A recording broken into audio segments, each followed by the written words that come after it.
Alright people, so today in this tutorial we are going to be looking at the 6 nerves in Cinema 4D. That is, if we have time, we try and rush through it. Okay, so let's do something. I'll be explaining about the 6 nerves of Cinema 4D, or like I always say, the 6 wonder nerves of Cinema 4D. Well, first let's come to our tools menu here, then click on the cascading arrow underneath the subdivision here. The first one is the subdivision surface, or the hypernerves. Okay, let's see how it works. How does the hypernerves works, or the subdivision surface works? Well, it's used to smooth objects or round objects with less divisions within. So example, let's take objects like a cube.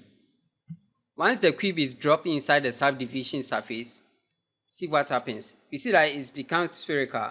Let me come to display and change this to Gora shading lines. You see, because the divisions within the cube is less, so it makes it a ball. But look at this. If I start increasing the division or the segments within the box, see what happens. You see that it's turning back to the box, but at this point it has turned back to the cube with the edge rounded. Okay, so like I said, it's used to smooth objects or round objects with less divisions within them. Okay, now let's see the second one. The second one is the lath nerves. Okay, now what the lath nerve does is this. The lath nerve takes spline and creates a volumetric object out of it. Example, let's take something like let's see, maybe we want to create something like a pot. Let me change the view here to the right view here. So let's select a spline and create something. Let me just use the pen tool. Okay, so I click here, draw, come down and draw. Okay, then after that, let me spline. Okay, so now we have this spline in the right view. Now let's switch to the perspective view. Okay, so we have this. So now what the lath nerves does is this. It takes the spline and creates a volumetric object out of it. So let's place the spline into the lath. Okay, you see that? You see what happens? It has created something like a vase out of what? The spline that's created. It has taken it and created a volumetric object for me. Alright, so now let's see the third one. The third one is the sweep nerves. Okay, the sweep nerve. What the sweep nerves does is this. The sweep nerves takes the form of two splines. Okay, by dropping them inside the sweep nerves. Example, let's say something like a line and a circle will take the form of a rope or a stick or pole. Okay, so let's see that. Let me select circle here, reduce the size to something like 20, radius to 20. Then let's create something like a pole. So let me pick the pen tool, or let me see if there is a line here, or let me just use the helix. Okay, let me use the helix. Okay, so you see, it takes an open spline and a closed spline, an open spline and a closed spline to create whatever object that you want. So let me select the two here and drop them inside the sweep nerves. You see that? Mind you, whenever you drop the splines inside the sweep nerves, you have to always let the closed spline be on top of the helix for you to get your object, your desired object. Okay, you see that?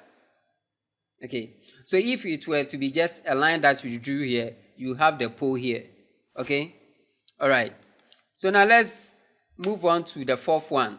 The fourth one is the extrude. As for that one, you all know it, extrude nerves. Okay, the extrude nerves is used to extrude closed splines like text, circle, star, flower, or self-designed closed spline logo. Okay, so let's see we have this here, flower, a flower here, a flower spline here. Once we drop it inside the extrusion, see what happens. It has extruded the spline. It has giving us a 3D object out of the spline. Okay, so let's delete this one and bring in something like a test, a spline test. Let's type something. Okay, so we have this here, this test here. Okay, let's drop it inside the extrude. You see, it has extruded the test. Simple. Okay, and if you were to bring in a logo, it will just extrude the logo. Now let's check the fifth one. The fifth one is the luft nerves. Luft nerves. Okay, what the luft nerve does is, the luft nerve is used to connect two or more splines. Okay, two or more splines or closed splines. Okay, once again, the luft nerve is used to connect two or more splines or closed splines. As for example, let's say we want to create something like a horn. Okay, a horn, right? I will use circles.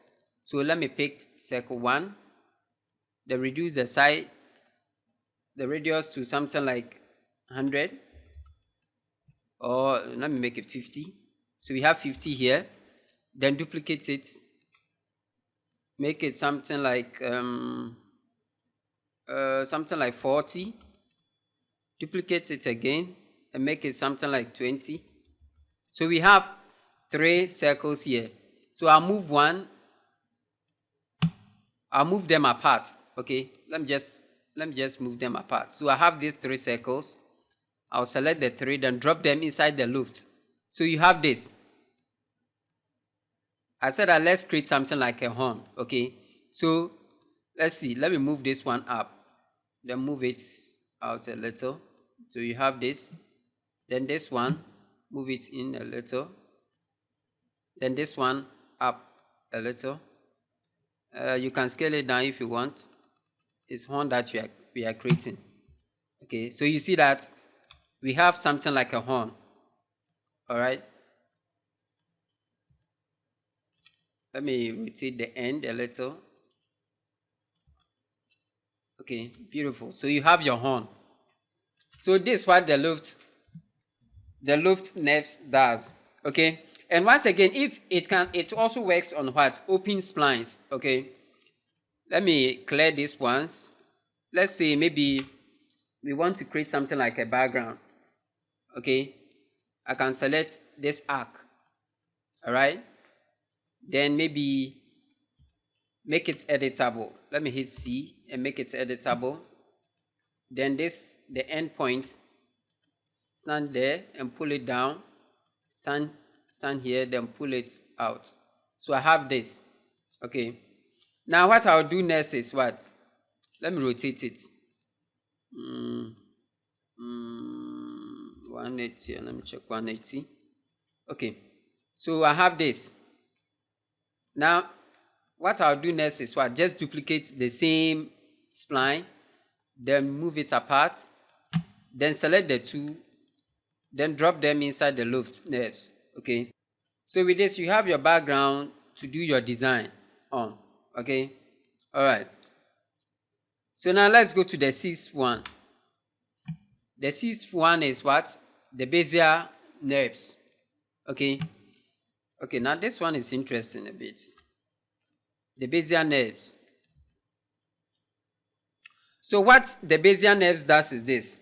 It's used to create terrains or mountains by manipulating the grid points within it. Okay, so when you select the basial nerves, first you have to click on the what? The point mode for you to see the grid points within it. You see the blue lines within it. One, the vertical and the horizontal one. Okay, so those are the blue lines. So when it's like this, if you want to create a terrain with it, you just have to increase the grid points within it. So let's increase the grid points here. Let me increase it here. You see that once I'm increasing them, you are having some dots within it. Those are where you have to manipulate the blue points there. Okay, when I click on it and pull, you see that it's a pull and push like a clay. See? You see? If the points are not enough, you can still go ahead and increase them. But in this case, it will affect whatever you have done. So make sure you get your things right before manipulating them. All right. So folks, this comes to the end of our Wonder Nurbs explanations. Okay? All right. See you next time.